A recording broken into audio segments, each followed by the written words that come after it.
Shri Gurubhyo Namaha Harihi Om Akhanda Mandalakaram Vyaptam Yena Characharam Tatpadam Darshitam Yena Tasmai Shri Gurube Namaha Ajnanatimirandhasya Jnananjana Shalakaya Chakshurunmilitam Yena Tasmai Shri Gurave Namaha Gurur Brahma Gurur Vishnu Gurudevo Maheshwaraha Guru Sakshat Parabrahma Tasmai Shri Gurave Namaha. Om. Right. So let us start with the next shloka that he is starting with, verse number 29. Now, if we see till the earlier verse, he was basically telling us that it is Naham deho yasadrupa jnanam mityuchyate buddha buddhaihi. Wise people tell you this. Wise people tell you this. Wise people tell you this. He is keeping on repeating. Now in verse 29, Swadeham shobhanam santam purushakyam cha sammattam kim murkha shunyamatmanam dehatitam karoshi bho. Bho is a address. Hey, we say idara. So that's the bho, the respectful address. But here he's saying respectful, but he also says murkha. What is a murkha? What is the meaning of the murkha?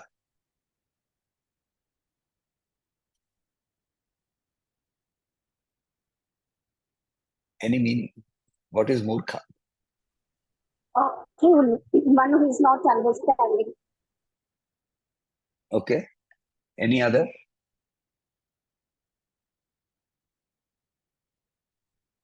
Who refuses to understand, He or who refuses doesn't to take understand. Actually, it says Yaha mudhati iti murkhaha. He who has got delusion. See, we all have a perception of what is true, what is right, what is wrong, what is this color, what is this taste. All of that. See, a few days back there was some stuffed mirchi ka sabji made in our house, and I didn't touch it as usual. The person who serves in the afternoon, she took out all the food and she put that mirchi on my plate. And I said, इसको निकाल दो, ये तीखा है, ये मैं नहीं खाऊंगा, तो मेरे लिए तीखा है. He said, नहीं नहीं नहीं दादा, तीखा नहीं है. Now which is right? तीखा नहीं है, तीखा है. Both are right, isn't it? Both are true for each one of us. So the Moodha has taken the unreal as real. He has placed it inside his head. He refuses, he cannot remove it automatically. And hence he is Moodha. So Moodha does not mean he who does not understand.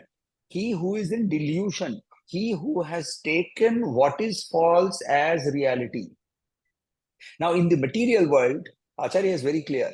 In the material world, everything is real from the material perspective. From the spiritual perspective, everything is unreal. Hence, there is no argument. You want to say it is tikha? Please go ahead. You want to say this is red? Go ahead. You want to say that my shirt is green? Please go ahead. It does not matter.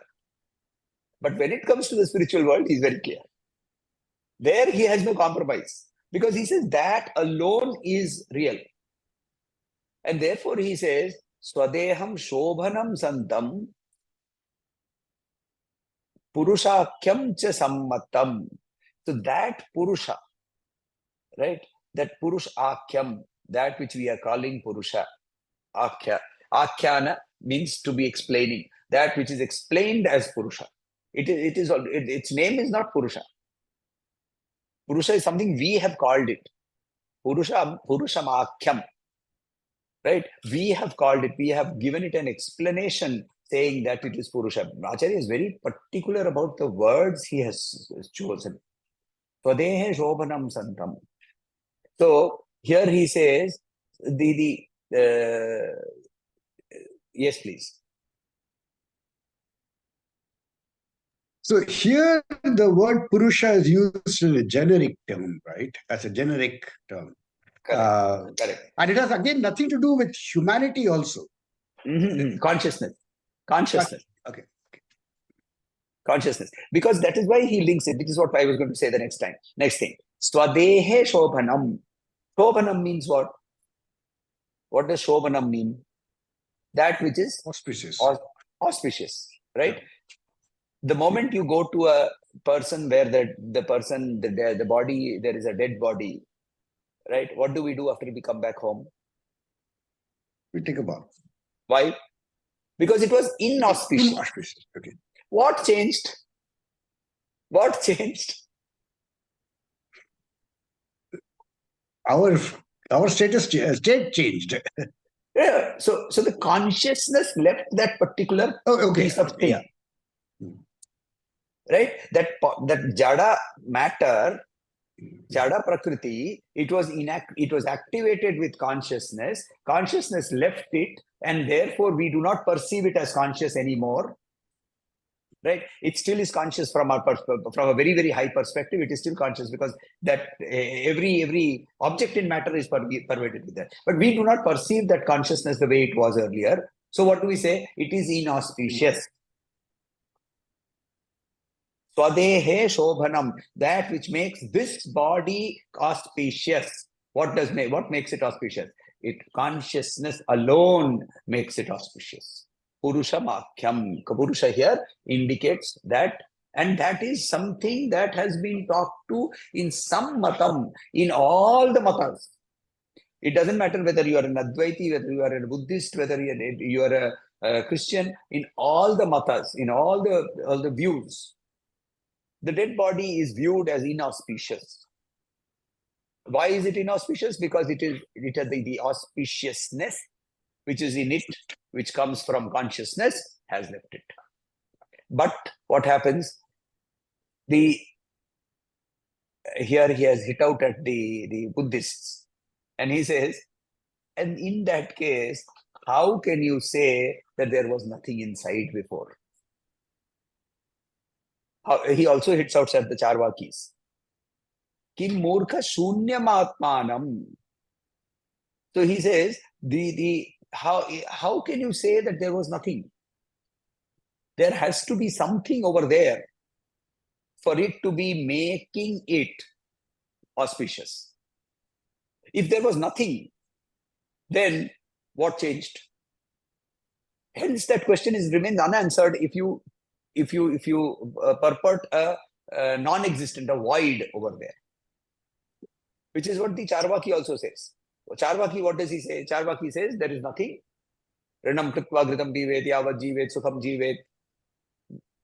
Asmi bhutasya dehasya kutah punagamanaha, he says. Who has seen anybody come back? Who has seen the Atman? Who has seen anything beyond this body? Everything within this body perception alone is the body, is the reality. And therefore, what you are talking of as Atman does not exist.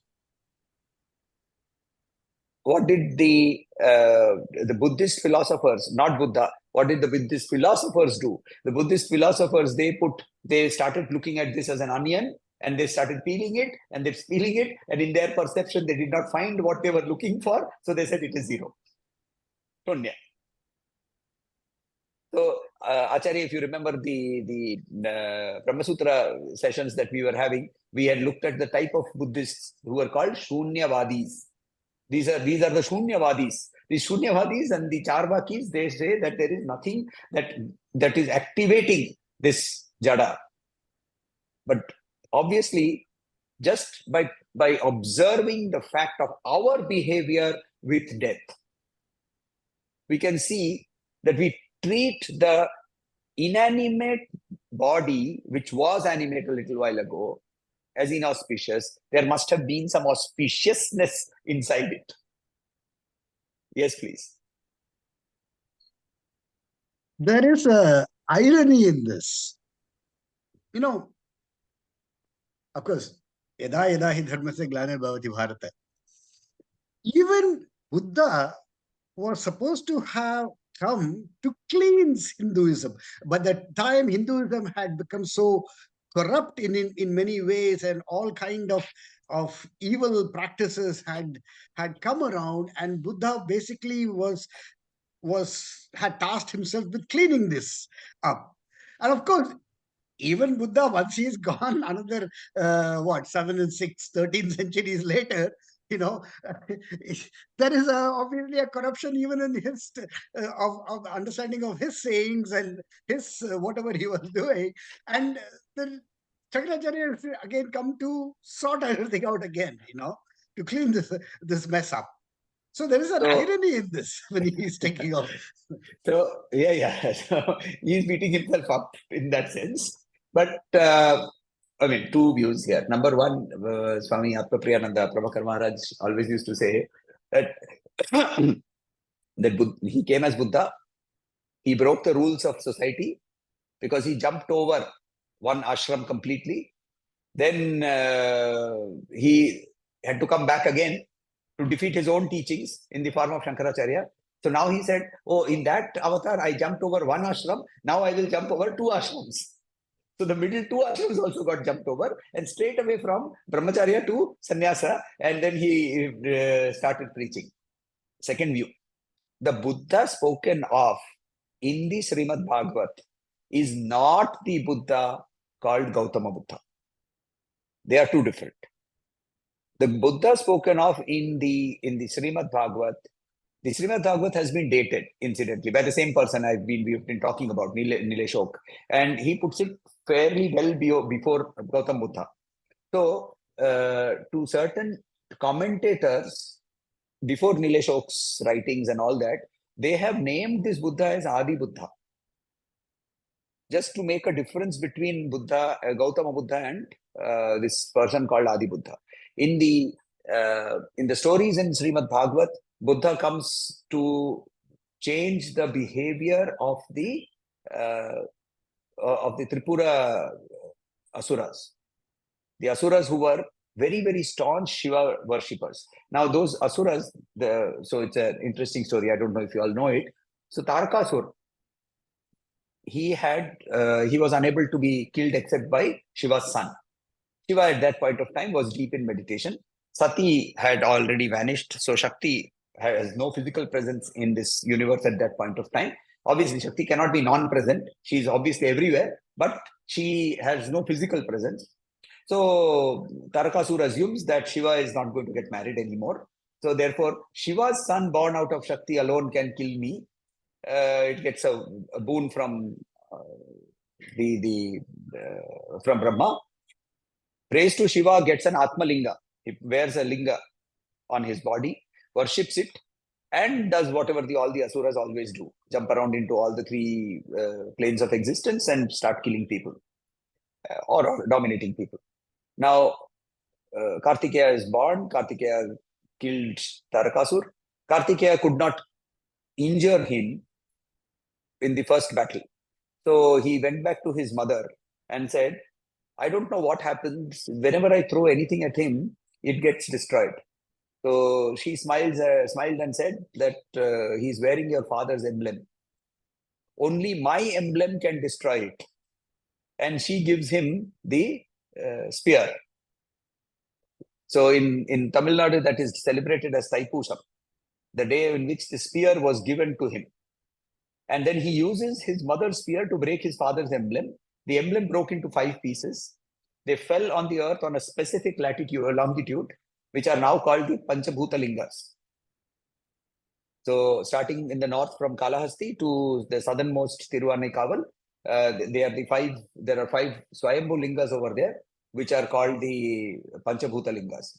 Now, the Tarakasur had 3 sons. Tarakaksha, middle son, I've forgotten his name. And the last one is Vidyunmali. So 3 sons. Now, all these 3 sons also remained to be Shiva devotees. They prayed intensely to Shiva, to Brahma, and got a boon that they would have 3 cities, one made of gold, one made of silver, the other made of iron. They would all rotate at very random orbits. All randomness also creates a certain point of confluence. Their boon was that they could be killed only by Shiva, only by a single arrow, only at the time when all the 3 came into confluence with one another. Now, they also started doing the asuric behavior. Devas went to Shiva and said, look, you have to go and kill them. The Shiva said, why should I kill them? They are all my devotees. Now, Shiva does not believe in anything other than devotion. Right? So he doesn't care. You are an asur, you are a deva, it doesn't matter. As long as you are devoted and you are to me, I will accept all behavior from you. So now what to do? So they went to Vishnu. So Vishnu took the form of a bhikshu. And he went and he spread the philosophy of shunyata. This philosophy of shunyata is not similar to the Buddhistic philosophy. It has nothing to do with the desire and the overcoming of desire. It is more Charvaki in nature.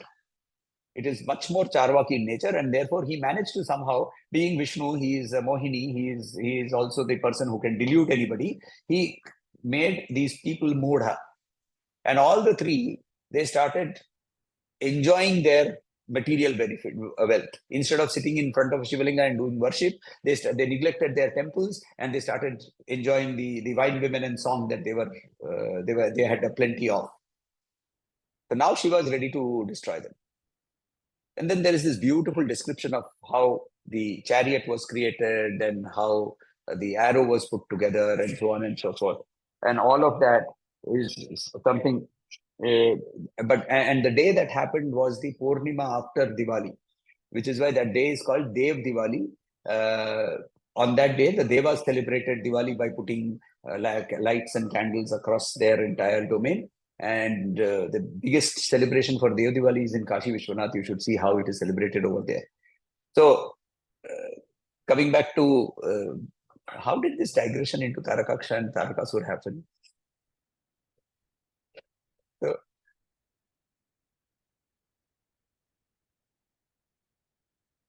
So yes, it came from Buddha. So basic Buddhist philosophy, as it from Gautam Buddha.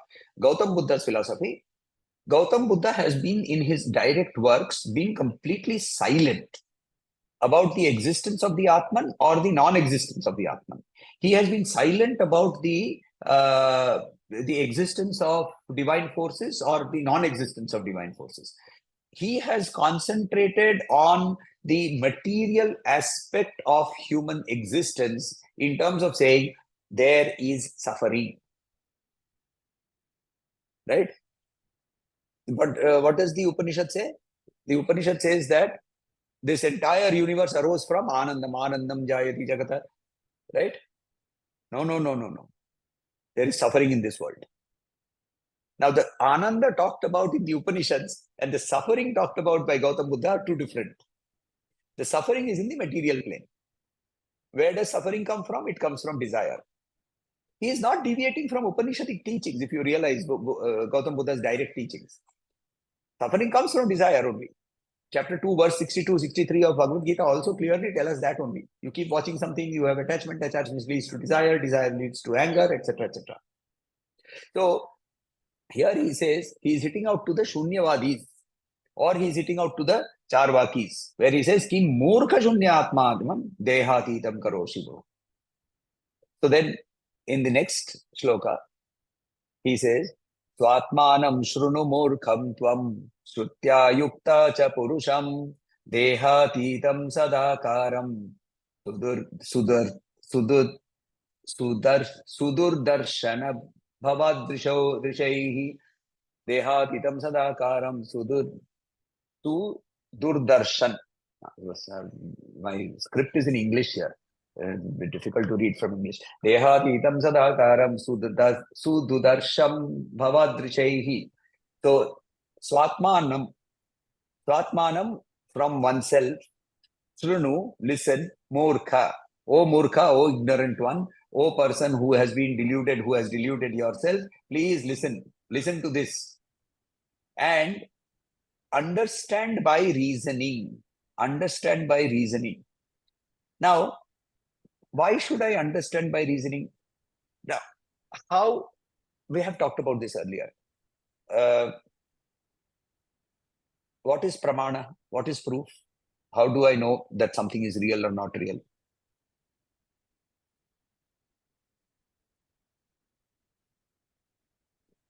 How do I know that there is something which is real or unreal? How do I know that? I am able to experience the effects of it. Correct. So that is called pratyaksha pramana. So that is called pratyaksha pramana. Then, but my pratyaksha pramana is limited. I can logically derive it. That is also pratyaksha pramana. Okay. From the scriptures. Okay, so that is shastra pramana. So that is shastra pramana. Shastra pramana. What links? What expert links, evidence, which is called apta pramana. Apta pramana. There are three types of pramana, right? Now, if say somebody is telling me Vishnu is a chartered accountant, so he comes and tells me that the income tax authorities have proclaimed a particular notification, whatever that notification is, right? And will I accept it or not? I will accept it under two conditions. Number one, I will accept it if I know that Vishu has that expertise. Two, I can have the ability to refer to something from which he has derived this knowledge. So Apta and Shastra Pramana will have to go very hand in hand. Right? I keep going back to this particular shloka. We have seen this, where he says that Tatvidhi, what does he say over there? Pranipatena pariprashnena sevaya. Over there, what does he say? Jnaninam cha tattvavid. Both. He has had direct experience and he has verified his own experience from the scriptures. Now, what Acharya is here is referring, he says, he is referring to the Apta. By saying that you cannot comprehend this directly. Bhavadrishehi, Bhava, you, Bhavan, when you are addressing somebody respectfully, you say, in Sanskrit, you say Bhavan. Or if it is a lady, you say Bhavati. Right? In the Upanayan ceremony, what does the person do? He takes a bowl and he goes to the lady of the house and he says, Bhavati Bhiksham, not Bhagavati. Some people use it saying Bhagavati. It's not Bhagavati. It's Bhavati. Right? Oh lady of the house, oh respected lady, give me alms. Bhavati Bhiksham Dehi. Right? And Bhavan means the male part, the male person, Bhavan. So here says Bhavan Drishehi. They see, right? By people like you. By people, respected people like you, it is very Sudarsham. Darsham, to be comprehended. Dudarsham. Sudarsham. Not easy at all for you. So it is not easy. Why is it not easy? Very simple also. The answer is very simple. Because of our identification, right? Now, I have got my limited means of thinking. I am mudha, I am murkha. He has already told me I am murkha. Murkha means I am deluded. I have created a perception of reality in my own head, which has come to me from my pratyaksha pramana only. My pratyaksha pramana is my personal experience is extremely limited. What time is it?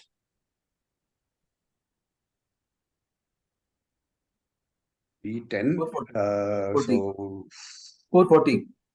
440. Yeah. Where? In India. Pratyaksha pramana, meaning 1 second it has gone, no? Even something so absolute as time, the moment I say what time is it, everybody will look at their watch and give you some answer. Now, Raghuji is in Abu Dhabi, if I'm not mistaken, and he has given some different time. You have given some different time. Yeah. I said 310, so 440.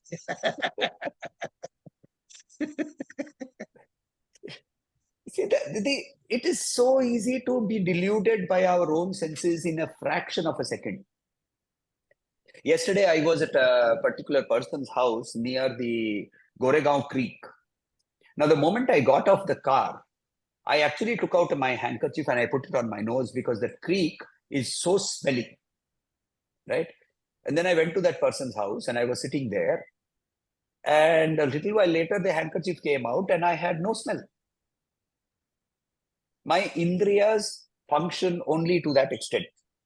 After that, that smell has gone. Right? So this and if I am saying that the pratyaksha pramana alone is my reality, I am a murkha, I am deluded. Hence, he says, for persons like you cannot understand this. Hence, it is important for you to go that you have to go beyond this and start questioning it. Logic is good. You can understand it through logic. But to do that logic, to sit down and differentiate, to ask that discriminatory question, you need to be prepared for it. So here, Gurudev uses this beautiful example of talking about electricity and the bulb and so on and so forth, which is obviously available in the book, so I'm not getting there. But just extrapolate that into consciousness, and we see that in the next shloka. Aham shabdena vikhyatah eka eva sthitah parah thulatvaneikatam praptam katham syadhyekah puman. Aham shabdena vikhyatah. Vikhyata means famous, right? Or well known. Aham shabdena, by the word I. Eka eva, one alone is present. Now, Acharya is playing a trick here, right? If I ask you, who are you? You will start by saying, I am. The word I has to come, right? I am. I'm sure I've told you the story of Ramana Maharshi's questions, right? Where he asked, the Mahesh and Ramesh went there, and what happened with Ramesh? Right? Who are you? And he starts off, I am Ramesh. All right, Ramesh is your name. So, Jati, Varna, Sthana, Kala, all of these Atmiyata relations, all of these are defining us today because of our body, mind, intellect. But so Acharya here plays a trick on us by saying, if I ask somebody, what do you say? I. He says I, and he says I, he says I. So everybody uses that word I. What is this I? What is this I? So it's a play on words here. But and it's also obviously a prodding for us to go and say that this I has to be something which is beyond this body. So can you not question that? Why don't you question that? So he starts off by saying, fine, you don't want to look at the Apta Pramana. You don't want to look at the Shastra Pramana. Then at least start off by questioning. Which is what Ramana Maharshi used to do. He said, I don't want you to go and read any book. No books are necessary. No scripture is necessary. No guru is necessary. He himself didn't have a guru.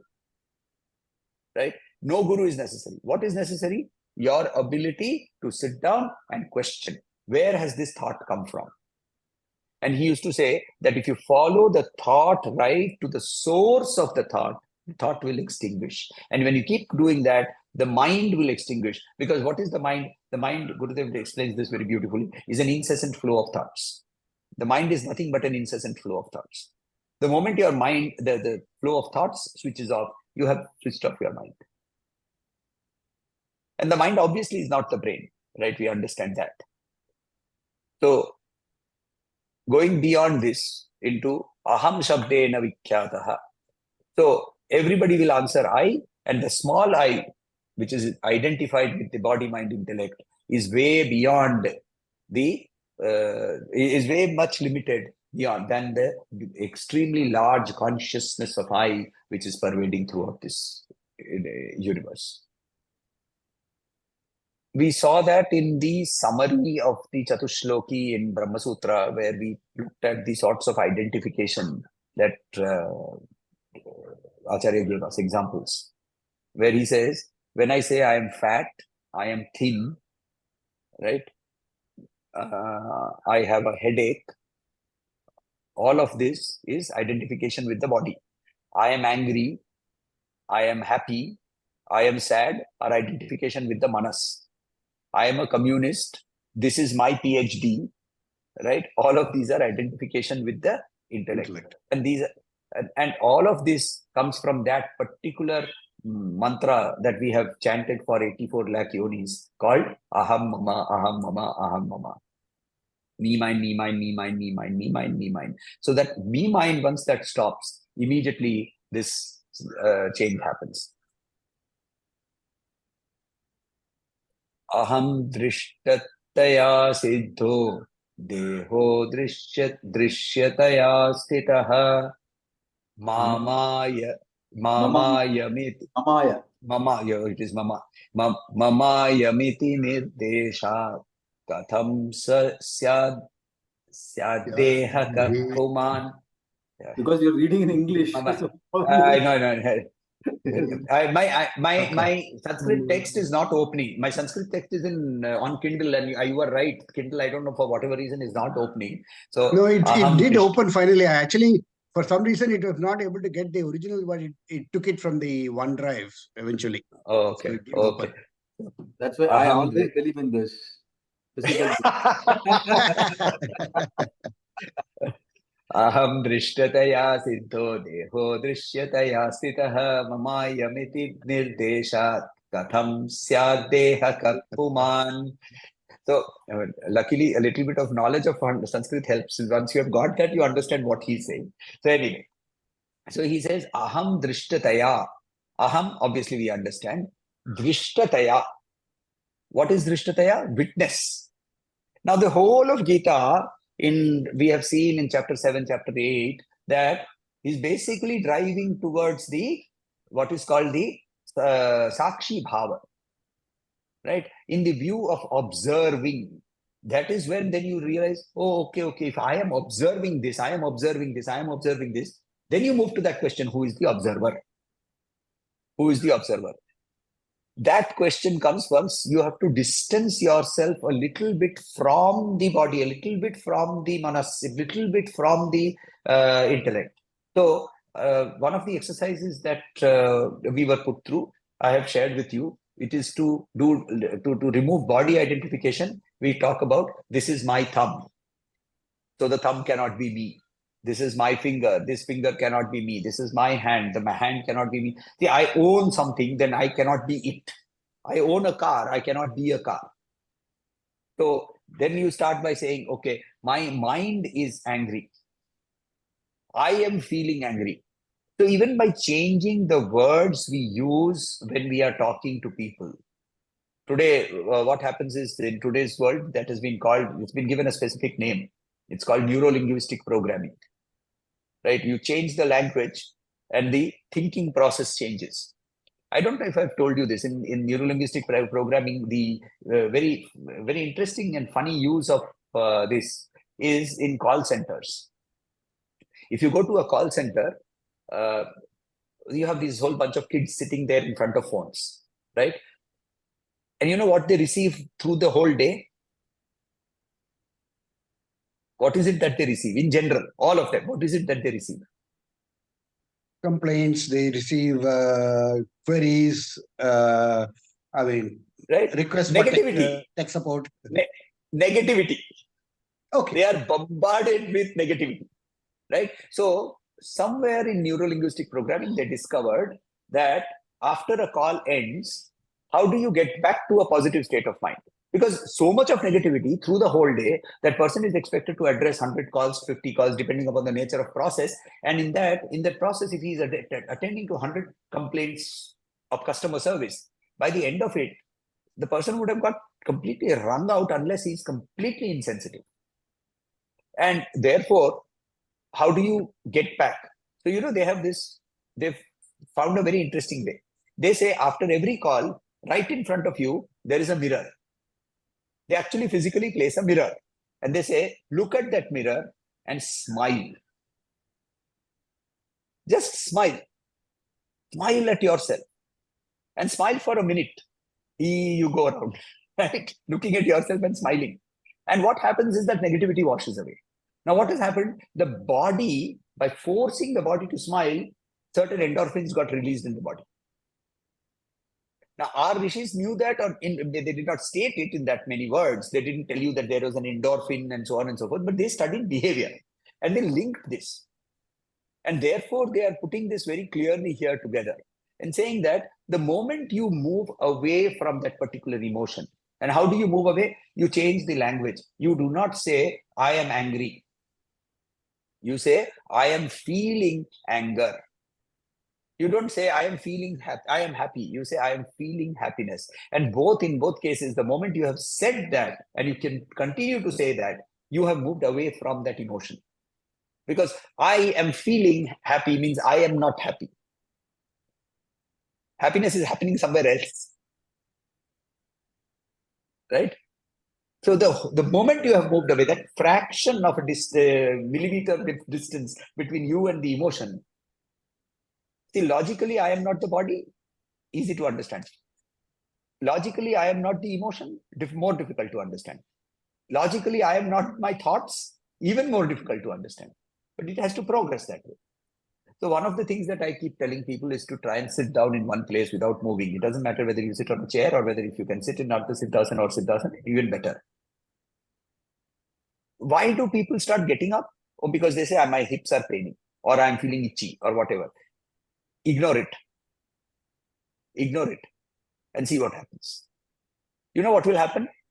If you're sitting on Ardha Siddhasana or Siddhasana, the lower part of the body slowly will get numb.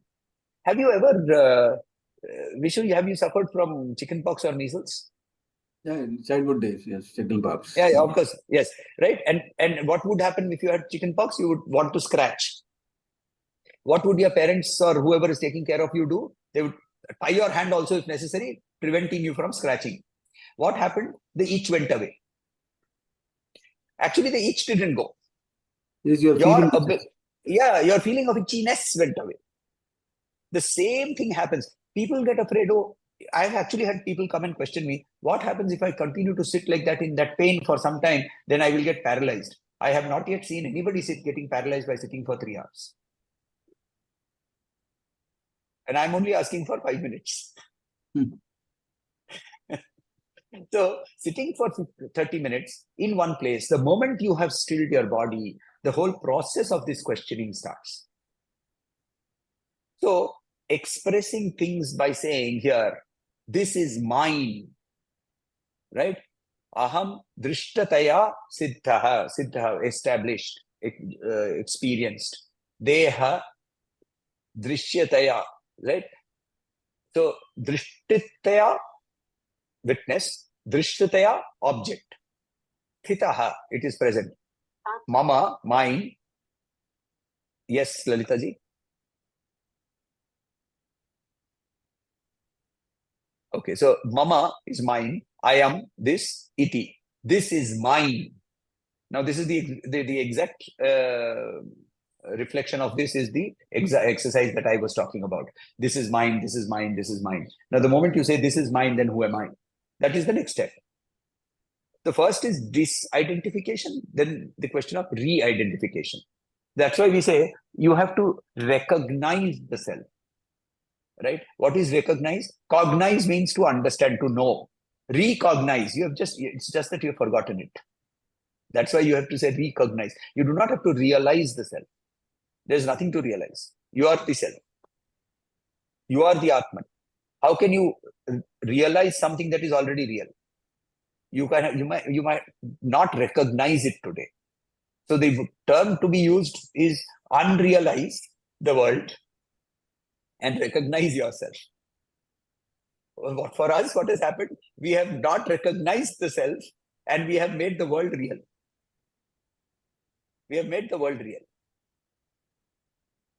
There was this discussion I was having with another friend of mine who is following a particular practice. which is predominantly based out of Tantra. Tantra has been given a lot of bad names. The Tantra is not that having promiscuous sex and drinking enormous amounts of liquor is not Tantra. Tantra is a very, very specific school. Sri Vidya, for example, is a Tantra. Saundarya Lahari is a tantric text. Tantra, however, very differently from the Dvaita, Advaita, and Vishishta Advaita schools, takes material world as real. That is the first and basic difference of Tantra as against the Shastra. So when you look at the Tantra, it takes the material world as real. But the objective is the same. You use the material world to transcend. Right? So even there, whether it doesn't matter which mata you are using. That is why in the earlier shloka he said, sammatam. In all the matas, you go ahead and go beyond this by saying expressions that this is mine. Right? And the body is something that is perceived by me. So I have to be existing beyond the body. And therefore, he says, how can the body be the self? The body cannot be the self because you are already saying, this is my body.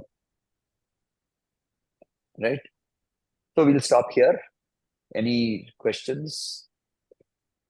Basically, just it is one thing. witnessing.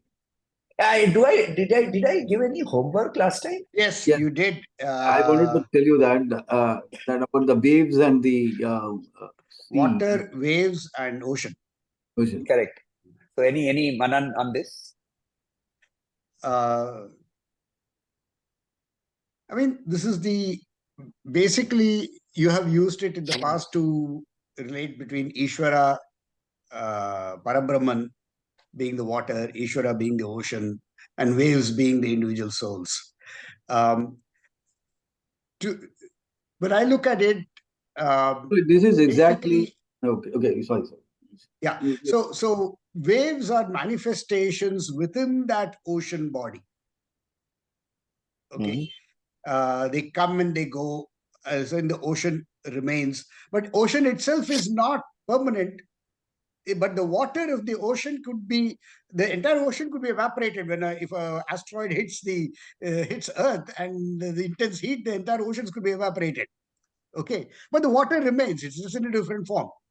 It's just in a different form. The molecules remain, and you could break it down into its atoms, but again the particles remain.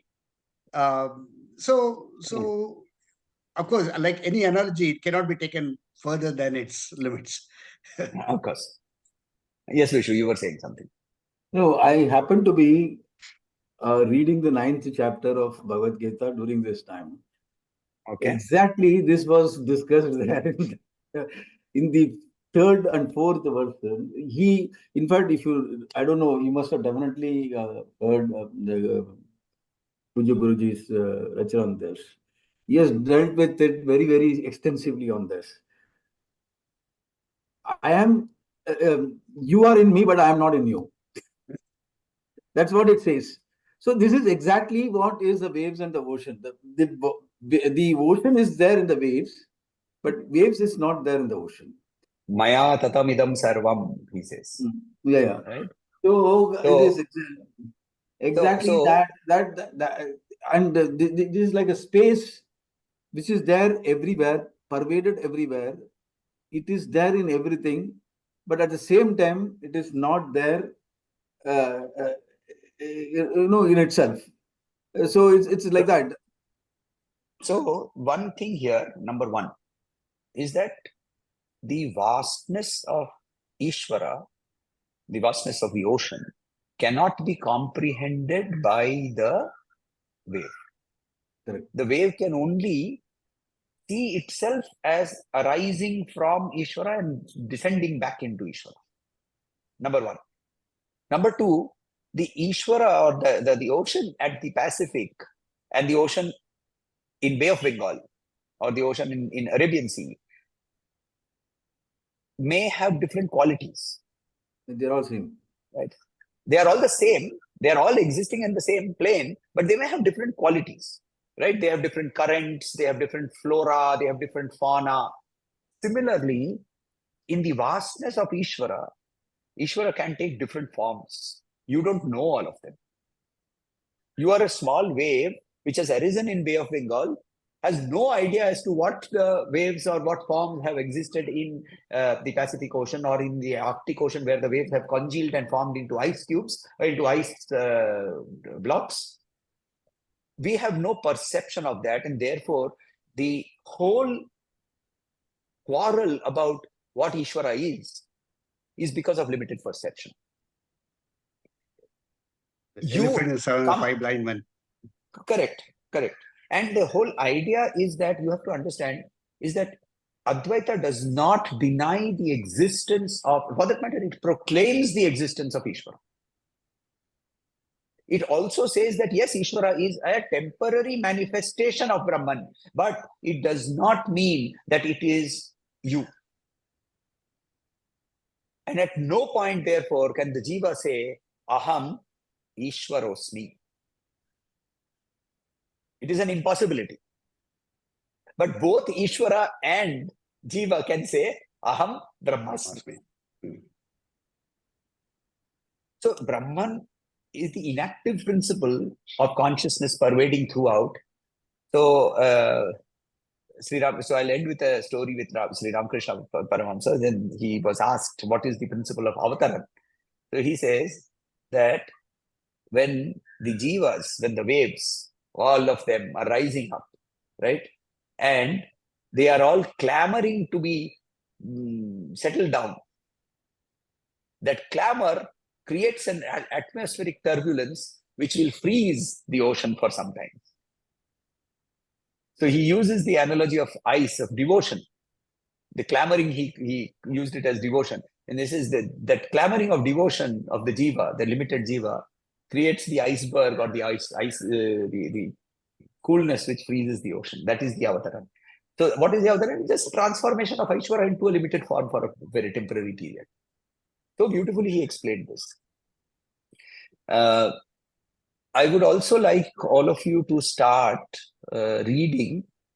There is a book by Sri Swami Sharadananda. Sharadananda was a direct disciple of Sri Thakur, and he wrote what is called the Leelamrita, the play, I think the life and play of Sri Ramakrishna. That is how it has been translated. It is available both online versions as well as if you can have a local Ramakrishna library somewhere, you will find it. Definitely would. The English is old style. It is very stilted. It's not the modern English that we are used to reading, but it is worth reading.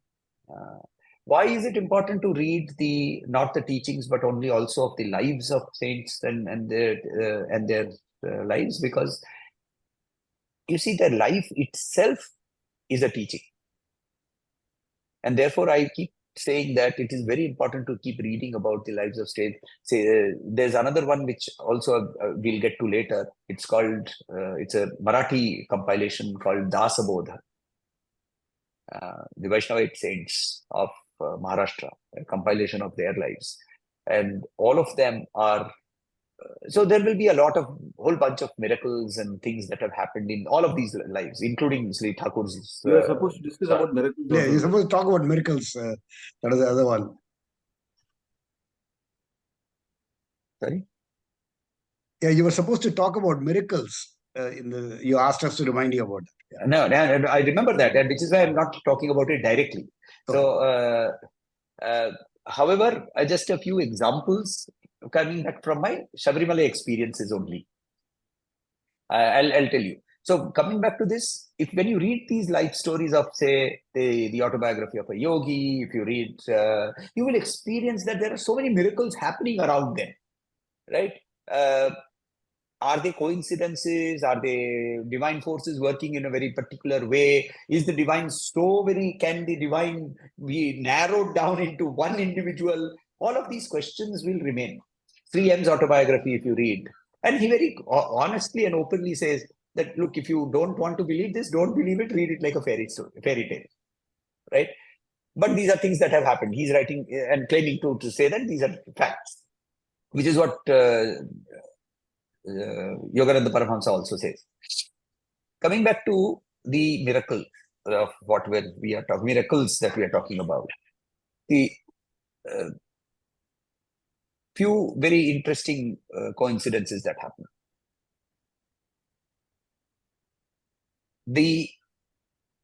Have you heard of a temple called Pakshi Tirtha in the south? Tirupangundram. Correct. Near Tirupangundram, not exactly, but anyway, near. So at Tirupangundram, there is this temple where at around 11 or 11:30, after the afternoon Naivedyam is done, the rice is brought out and kept at a particular place. And two pigeons, they appear from almost nowhere. You can't see where they're coming from. And suddenly they will be there, two white pigeons. And they come, they eat, and they go away. And this has been apparently going on for some hundreds of years. The local story is that they come from Amarnath, all the way from Amarnath. And they fly here, and then they go back. True, false? I don't know. There is an incentive for the bird to come. And that is food. And food being served at a specific time every day. In your house, if you have been serving food to a crow every day or to a cat every day, it will come at that particular point of time. Yeah. Right? Now, there is a specific bird in the Sahyadris, which is called the Brahmini kite. It's not exactly a kite. It's called a kite. It's more or less somewhere a cross between an eagle and a kite. It's a little larger than a kite. It's a little smaller than a large eagle. It has a white underbelly and a brown face. The local Malayalam word for it is called Krishna Paranda. Krishna means dark. Bird. Paranda is bird. In local parlance, it is also called Garudan. It is apparently a manifestation of Garuda.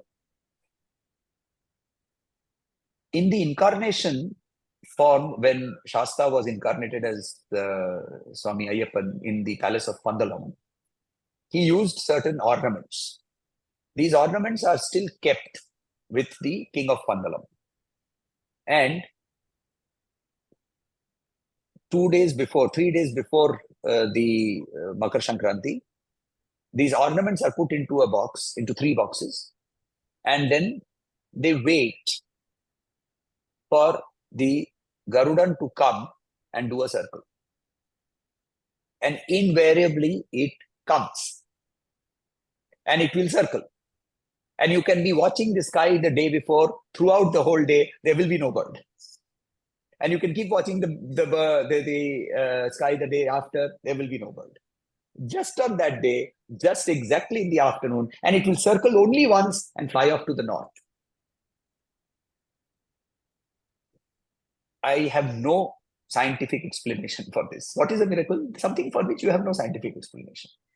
Right? Now they lift the boxes. These are in form of palkis. They lift them, they run. The moment they start running, then this Krishna Paranda, this Garuda, keeps circling on top. And Vishu has experienced this. It comes very near to the place where we camp near the river Pamba. And the bird comes and sits on a tree. As long as that box is sitting over there, the bird will keep sitting. The moment the box goes up, the bird starts flying. And the bird keeps flying till around on top of the box, till the box enters the Garbhagriha of the temple. And the moment the ornaments enter the Garbhagriha, the bird takes a circle and vanishes. And this happens year after year, every year. And this is something I have experienced personally. I mean, I have seen this at the temple where the bird has come and taken a circle around the Dhwaja Stambha and gone. Even that I have seen. Another incident that let me tell you. Snakes can't hear, right? I mean, that's what modern science says. They can feel vibrations. Snakes can hear. They got excellent hearing. They can feel vibrations. They don't have hearing. No, they actually have an ear, but it is inside and it just senses the vibrations, basically. Okay. Fair enough. So now we were having a Ayyappa Puja at Pamba. The irumudis that we carry on our head, they were all placed. They were placed on a fallen tree. The tree had fallen, and that was used as a platform, and we had kept our stuff over there. All the Irumudis were kept over there. The bhajan paddhati starts with Guru, then Ganesh, then Saraswati, then Kartikeya, then Shiva. And the moment the Shiva song started, a cobra came out from a hole nearby, sat on the Irumudis, coiled up, opened its hood, and kept swaying. After some time, our group, Guru Swami, our leader, he said, this is not Shivratri, this is Ayyappa Puja, stop all these Shiva songs, move on. So the Shiva song stopped, and we went on to the other Paddhati songs, Devi, and so on and so forth.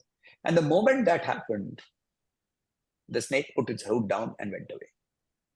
Right now, the dholki is the same, the singers are the same, the rhythm is the same, and we are not all classical singers singing with all multiple instruments. It's only one dholki with the going on and making a whole bunch of noise. And this snake came and did this, and not once, 3 years in consecutive. And in the third year, the tree got removed, so possibly the snake got disturbed and moved away. Now, what explanation do we give? Why does only Shiva songs resonate with that particular, it is that, that word Shiva, it resonates in a particular way with snakes and therefore they come. I'm sorry, I'm too far-fetched for me to understand. I mean, if I can keep on going with the 30 plus years of experiences, each year there have been such. But you know what is the biggest miracle that I think of? The biggest miracle is from about 5:30, about 1 crore of people gather, standing in waist-deep water, with their eyes focused on a particular point, and with only one thing going in their mind. Sharanamayappa, Sharanamayappa, Sharanamayappa. That is an unparalleled miracle. What? I mean, just imagine, is there any, without a force, right? This is like magnetism. So there has to be a magnet for the iron filings to move towards it, right? We used to do those small games when we were young. You with the iron filings and you put a magnet underneath and you could see the wave patterns and so on and so forth. This immense magnetism itself is a miracle. Where you have 1 crore of people standing for an hour and non-stop, undisturbed by people pushing them. So there will be somebody who will stand, somebody will come, push him and move past, and this guy is undisturbed. He doesn't go turn back and shout, why are you pushing? That, creating that for that 1 hour is the greatest miracle that I have experienced. Year on year, every year. Not only that, the year in which we went, we were standing there, just few minutes before that, there was a snake which had come. We were in the Pampa, on the river. On the river, we were standing there. And everyone, watching from, waiting to watch. This thing, a snake had come somewhere near to that place. The authorities, some of the authorities people were also there somewhere. They said, don't hit it. So one person was giving that even they will come, they wanted to watch, it seems. They all wanted to, they were giving that explanation. But what I'm saying is, and nothing happened. Then nobody was bitten. At least we didn't hear that anybody was bitten by a snake, thing like that.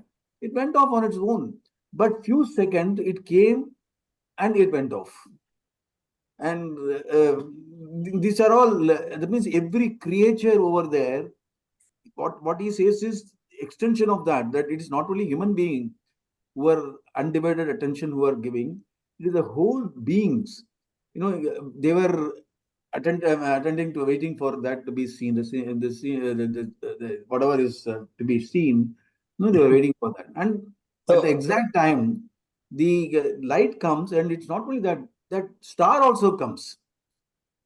Is that every year? That star? Yeah. The star is every year, that happens every year, and that is a geographical manifestation, right? It's the alignment of the earth with the particular movement of the star and so on and so forth. That is not something which is a miracle. What is a miracle is this reconditioning of human mind, right? The reconditioning of the human mind, unbelievable. There is no scientific explanation that can give you a saying that, oh, how can so much mass devotion? And see, this happens in congregational religions, religions which are based out of congregations, right? You have everybody coming together into a mosque, everybody coming together into a church, and you have a congregation, and the emotional flow of each other's happens. There's nothing. I hardly know anybody. Nothing. No connect. No nothing. Just go there and zoom. You're off. We're talking about being in no mind, no state, no body, no mind, no intellect. It happens over there. Chalo, I'll share another.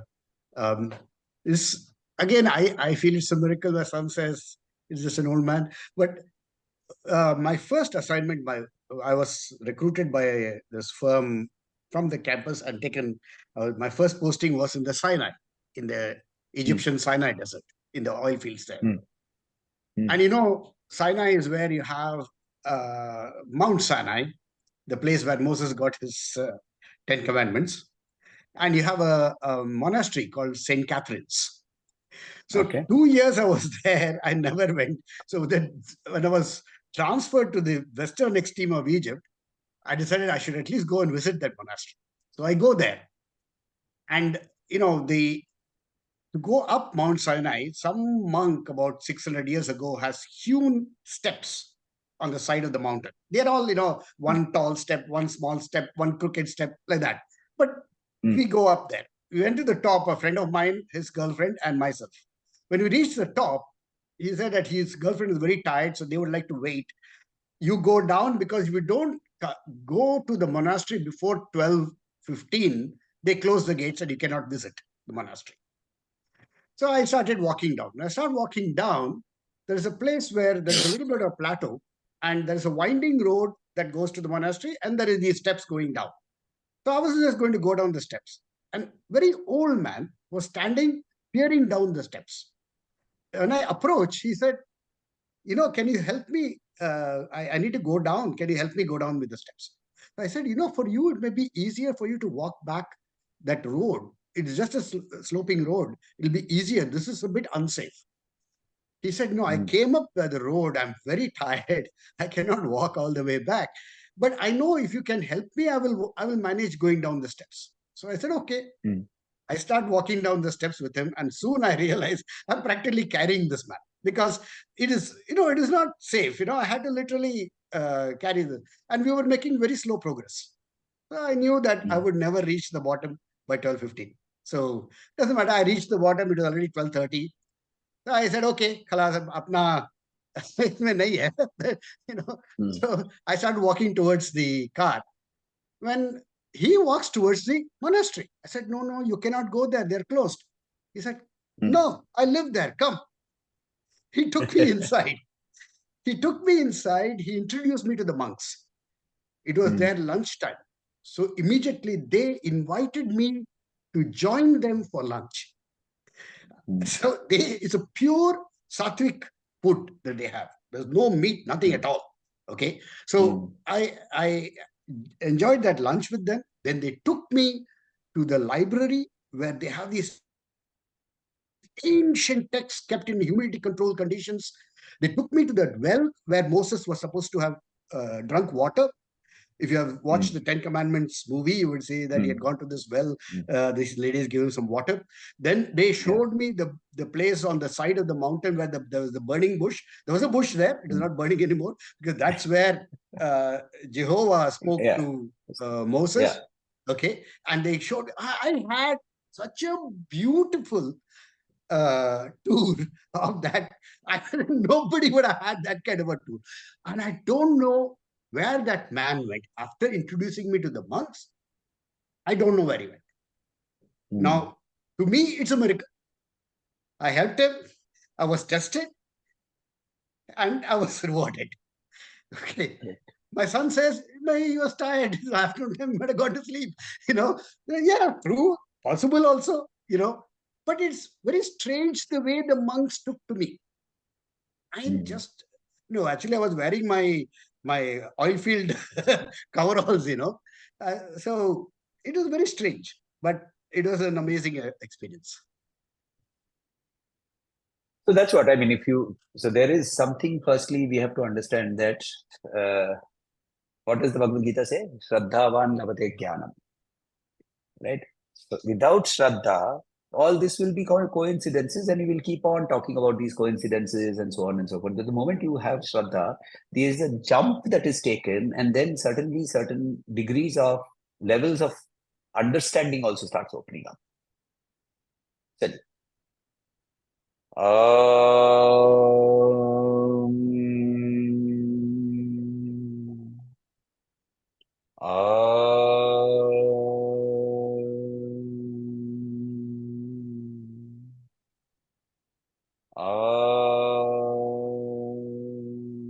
शांति शांति शांति हरि ओम श्री गुरुभ्यो नमः हरि ओम